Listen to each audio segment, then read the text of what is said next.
ಇನ್ನು ಮುಂದೆ ನಿಮ್ಮ ನೆಚ್ಚಿನ ಧಾರಾವಾಹಿಗಳ ಫುಲ್ ಎಪಿಸೋಡ್ಗಳು ಸನ್ ನೆಕ್ಸ್ಟ್ ಆಪ್ನಲ್ಲಿ ಮಾತ್ರ. ಜನ ಉಳಿಸ್ಕೊಡಿ. ಸರಿ ಅಮ್ಮ, ಈ ಫಾರ್ಮ್ಗೆ ಸೈನ್ ಹಾಕು.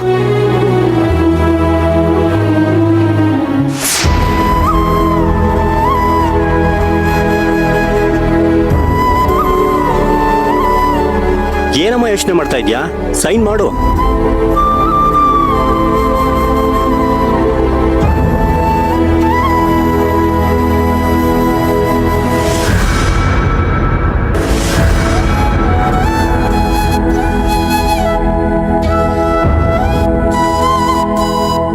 ಸರಿಮ್ಮ, ನೀವು ಆಚೆ ಕಡೆ ವೆಯ್ಟ್ ಮಾಡ್ತಾ ಇರಿ, ನಾವು ಆಪರೇಷನ್ಗೆ ರೆಡಿ ಮಾಡ್ತೀವಿ.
ಮನಸ್ಸಿಗೆಷ್ಟು ದುಃಖ ಆಗ್ತಿದೆ ಅಂದ್ರೆ ಯಾರ ಹತ್ರನಾದ್ರೂ ಹೇಳ್ಕೊಂಡು ಮನಸ್ಫೂರ್ತಿಯಾಗಿ ಹತ್ತು ಬಿಡ್ಬೇಕು ಅಂತ ಅನಿಸ್ತಾ ಇದೆ.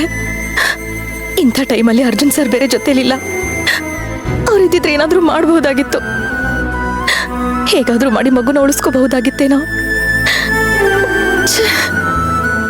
ಎಂಥ ಟೈಮಲ್ಲಿ ನಾನು ಒಂಟಿ ಆಗ್ಬಿಟ್ಟೆ.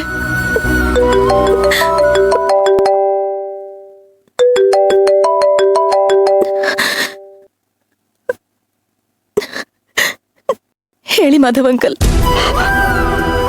ಯಾಕಮ್ಮ, ಯಾಕೆ ಅಳ್ತಾ ಇದೀಯಾ? ಎಲ್ಲ ಹಾಳಾಗೋಯ್ತು ಅಂಕಲ್. ಆ ದೇವ್ರು ನಮ್ಮ ಆಸೆ ಕನಸುಗಳಿಗೆಲ್ಲ ಕಲ್ಲ ಹಾಕ್ಬಿಟ್ಟ. ನಮ್ ಕನಸಿನ ಗೋಪುರನೇ ಬಿದ್ದು ಹೋಯ್ತು. ಏನಮ್ಮ ಏನಮ್ಮ ಮಾತಾಡ್ತಾ ಇದೀಯಾ? ನನ್ ತಂಗಿ ಪೂಜಾ ಮಗು ಸತ್ತೋಯ್ತು ಅಂಕಲ್. ಸತ್ತೋಯ್ತು ಅಂಕಲ್. ಅಯ್ಯೋ ದೇವ್ರೆ, ಏನು ಹೇಳ್ತಿದ್ಯಾ? ಇದೆಲ್ಲ ಹೇಗಾಯ್ತು? ಪೂಜನ್ಗೆ ಇದ್ದಕ್ಕಿದ್ದ ಹಾಗೆ ಆಗ್ಲೇ ಹೊಟ್ಟೆನೋ ಕಾಣಿಸ್ಕೊಂತು. ಮನೆಯಲ್ಲೆಲ್ಲರೂ ದೇವಸ್ಥಾನಕ್ಕೆ ಹರಕೆ ತೀರ್ಸೋಕೆ ಅಂತ ಹೋಗಿದ್ದಾರೆ. ಮನೇಲಿ ನಾನು, ಪೂಜಾ, ಪ್ರಿಯಾ 3 ಜನ ಇದ್ವಿ. ಪ್ರಿಯಾನ್ ಎಷ್ಟು ಕರೆದ್ರೂ ಅವ್ರು ಬರ್ಲೇ ಇಲ್ಲ ಅಂಕಲ್. ಕೊನೆಗೆ ಬೇರೆ ವಿಧಿ ಇಲ್ದೆ ನಾನೇ ಕಷ್ಟಪಟ್ಟು ಹಾಸ್ಪಿಟ್ಲಿಗೆ ಕರ್ಕೊಂಡ್ ಬಂದೆ. ಇಲ್ಲಿ ನೋಡಿದ್ರೆ ಪೂಜನ್ನ ಚೆಕ್ ಮಾಡೋ ರೆಗ್ಯುಲರ್ ಡಾಕ್ಟರ್ ಕೂಡ ಇರ್ಲಿಲ್ಲ. ಬೇರೆ ಡಾಕ್ಟರ್ ಪೂಜನ್ನ ಚೆಕ್ ಮಾಡಿ ಮಗುಗೆ ತೊಂದರೆ ಇದೆ, ಅದನ್ನ ಉಳ್ಸಕ್ಕಾಗಲ್ಲ, ಅದನ್ನ ಉಳ್ಸಕ್ ಹೋದ್ರೆ ತಾಯಿ ಪ್ರಾಣಕ್ಕೂ ಡೇಂಜರ್ ಅಂತ ಹೇಳಿದ್ರು. ಸೇಮ್ ನನಗಾಯ್ತಲ್ಲ ಅದೇ ತರ ಪರಿಸ್ಥಿತಿ ಅಂಕಲ್. ವಿಧಿ ಇಲ್ದೆ ಮಗುನ ಬಿಟ್ಟು ನಮ್ ಪೂಜನ ಉಳಿಸ್ಕೊಂಡೆ. ಈಗ ನನ್ನ ಮನೆಯವ್ರಿಗೆಲ್ಲ ಹೇಗ್ ಮುಖ ತೋರಿಸ್ಲಿ? ಪೂಜನ್ಗೆ ನಾನು ಸತ್ಯ ಹೇಗ್ ಹೇಳಿ ಅಂಕಲ್? ನನಗ್ ತುಂಬಾ ಟೆನ್ಷನ್ ಆಗ್ತಿದೆ ಅಂಕಲ್. ಎಷ್ಟೇ ಪ್ರಯತ್ನ ಪಟ್ರು ನನ್ನ ಕೈಲಿ ಮಗುನ ಉಳಿಸ್ಕೊಳಕ್ ಆಗ್ಲಿಲ್ವಲ್ಲ ಅಂತ ತುಂಬಾ ಸಂಕಟ ಆಗ್ತಾ ಇದೆ. ಅಳಬೇಡ ಕಂದ, ಸಮಾಧಾನ ಮಾಡ್ಕೋ. ಇಲ್ಲ ಅಂಕಲ್, ಎಷ್ಟೇ ಅನ್ಕೊಂಡ್ರು ಸಮಾಧಾನ ಆಗ್ತಾ ಇಲ್ಲ. ನನ್ ಮಗು ಸತ್ತಾಗ ನನ್ಗೆ ಎಷ್ಟು ನೋವಾಗಿತ್ತು, ಇವತ್ತು ಅಷ್ಟೇ ನೋವಾಗ್ತಾ ಇದೆ. ನನಗೆ ತುಂಬಾ ಸಂಕಟ ಆಗ್ತಾ ಇದೆ. ಸಂಕಟ ಬಿಟ್ರೆ ಹೋಗಿರೋ ಜೀವ ಮತ್ತೆ ವಾಪಸ್ ಬರುತ್ತಾ? ನೀನಲ್ದೆ ಪೂಜೆಗೆ ಯಾರ ಧೈರ್ಯ ಹೇಳೋದಕ್ಕೆ ಸಾಧ್ಯ? ಅವಳಿಗೆ ಧೈರ್ಯನಾ? ಅವಳು ಮುಂದೆ ಹೋಗಿ ನಿಲ್ಲೋದಕ್ಕೂ ನಂಗೆ ತುಂಬಾ ಭಯ ಆಗ್ತಾ ಇದೆ. ಇನ್ನವಳಿಗೆ ನಾನು ಹೇಗ್ ಧೈರ್ಯ ಹೇಳಿ ಅಂಕಲ್? ಆ ಮಗುನ ಎತ್ತಾಡಿಸ್ಬೇಕು ಅಂತ ಅವಳು ಎಷ್ಟು ಆಸೆ ಇಟ್ಕೊಂಡಿದ್ಲು. ಈಗ ನೋಡಿ ಹೇಗಾಗ್ಬಿಡ್ತು. ಆ ಮಗುಗೆ ಭೂಮಿಗೆ ಬರೋ ಋಣ ಇಲ್ಲ ಅಂತಂದ್ರೆ ನೀನಾದ್ರೂ ಏನ್ ಮಾಡಕ್ಕಾಗತ್ತಮ್ಮ? ಆ ದೇವ್ರಿಗೆ ಉಳಿಸ್ಕೊಡೋದಕ್ಕಾಗಲ್ಲ ಅಂದ್ಮೇಲೆ ಕೊಟ್ಟು ಕಿತ್ಕೊಳ್ಳೋದು ಯಾಕೆ ಅಂಕಲ್? ನಾನು ನನ್ನ ಮಗು ಸತ್ತಾಗ ಬಿಟ್ರೆ ಇನ್ಯಾವತ್ತೂ ಇಷ್ಟು ಒದ್ದಾಡಿರ್ಲಿಲ್ಲ.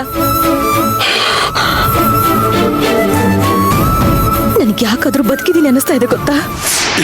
ಏಕಂದ ಬಿಡ್ತು ಅನ್ನ. ಇನ್ನು ಬಾಳ ಬದುಕ್ಬೇಕಾಗಿರೋಳು ನೀನು. ಇಂಥ ಮಾತೆಲ್ಲ ಆಡ್ಬೇಡ ನೀನು. ಯಾಕೆ ಬದುಕಿರ್ಬೇಕು ಅಂಕಲ್? ಈ ಗೋಳಗಳನ್ನೆಲ್ಲ ನೋಡೋದಕ್ಕ? ನನ್ ಲೈಫಲ್ಲಿ ಒಳ್ಳೇದನ್ನ ನೋಡೋದನ್ನೇ ಬರ್ದೇ ಇಲ್ವಾ ಅಂತ ಅನಿಸ್ಬಿಡುತ್ತೆ. ನಾನು ತುಂಬಾ ಒಂಟಿ ಅನಿಸ್ತಾ ಇದೆ. ಎಲ್ಲಿ ಹೋಗ್ಬೇಕು, ಏನ್ ಮಾಡ್ಬೇಕು ಅಂತ ನನಗೊಂದು ಅರ್ಥ ಆಗ್ತಾ ಇಲ್ಲ.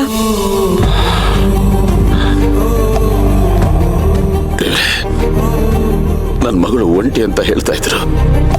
ನಾನು ಹೋಗಿ ಅವಳಿಗೆ ಸಾಂತ್ವನ ಹೇಳಕ್ಕಾಗ್ತಿಲ್ವಲ್ಲ. ಎಂತ ಪರಿಸ್ಥಿತಿ ತಂದಿಟ್ಬಿಟ್ಟೆ. ಮಾತೆತ್ತಿದ್ರೆ ಪೂಜಾ ಮಗು ಮಗು ಅಂತಿದ್ಲು. ಹುಟ್ಟೋ ಮಗುಗೆ ಆ ಥರ ಹೆಸರಿಡ್ತೀನಿ, ಈ ಥರ ಹೆಸರಿಡ್ತೀನಿ ಅಂತ ಎಷ್ಟು ಪ್ಲಾನ್ ಮಾಡ್ತಿದ್ಲು.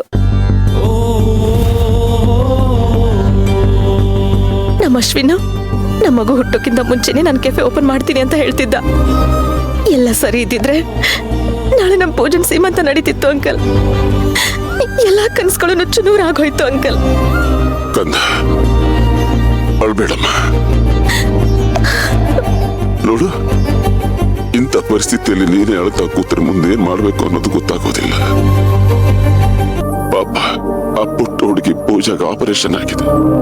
ಈಗ ಮಾನಸಿಕವಾಗಿ ದೈಹಿಕವಾಗಿ ಅವಳು ಮತ್ತಷ್ಟು ಹದಗೆಟ್ಟಿರ್ತಾಳೆ.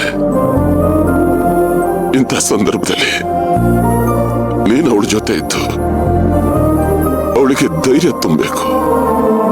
ನೀನು ಅವಳನ್ನ ಕಾಪಾಡ್ಕೋಬೇಕು. ಪರೋಪಕಾರಿ ಗುಣದವಳಲ್ವಾ ನೀನು? ನೀನು ಅವಳಿಗೋಸ್ಕರನಾದ್ರೂ ಧೈರ್ಯ ತಗೊಳ್ಳೇಬೇಕು ಮಗಳೇ. ನೋಡು ಪುಟ್ಟ, ಮನಸ್ಸನ್ನ ಗಟ್ಟಿ ಮಾಡ್ಕೋ, ಧೈರ್ಯ ತಗೋ, ಅವಳ ಹತ್ರ ಹೋಗು. ಹೌದು ಅಂಕಲ್.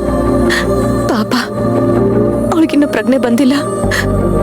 ಅವಳಿಗೇನ್ ಹೇಳ್ಬೇಕು ಅಂತಾನೆ ಗೊತ್ತಾಗ್ತಿಲ್ಲ. ಯಾರಾದ್ರೂ ಸಡನ್ ಆಗಿ ಬಂದು ಮಗು ಸತ್ತೋಯ್ತು ಅಂತ ಅವಳಿಗೆ ಹೇಳಿದ್ರೆ ಅವಳು ಇನ್ನಷ್ಟು ಶಾಕಿಗೆ ಒಳಗಾಗ್ತಾಳೆ. ಅವಳ ಜೀವಕ್ಕೆ ಅಪಾಯ ಆದ್ರೂ ಆಗ್ಬಹುದು. ನೀನು ಅವಳ ಜೊತೆನೇ ಇರು. ನಿಧಾನವಾಗಿ ಅವಳಿಗೆ ವಿಷಯನ ಹೇಳು. ಸರಿ ಅಂಕಲ್. ಇಂಥ ಸಂದರ್ಭದಲ್ಲಿ ಧೈರ್ಯ ತಗೋಬೇಕು.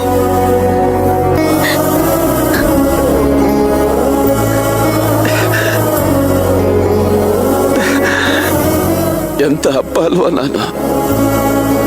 ಇಂಥ ಹೊತ್ತಲ್ಲಿ ಮಗಳಿಗೆ ಸಾಂತ್ವನ ಹೇಳಕ್ಕಾಗದೇ ಇರುವಂತ ದುರ್ಭಾಗ್ಯ ಅಪ್ಪ ಅಲ್ವಾ ನಾನು?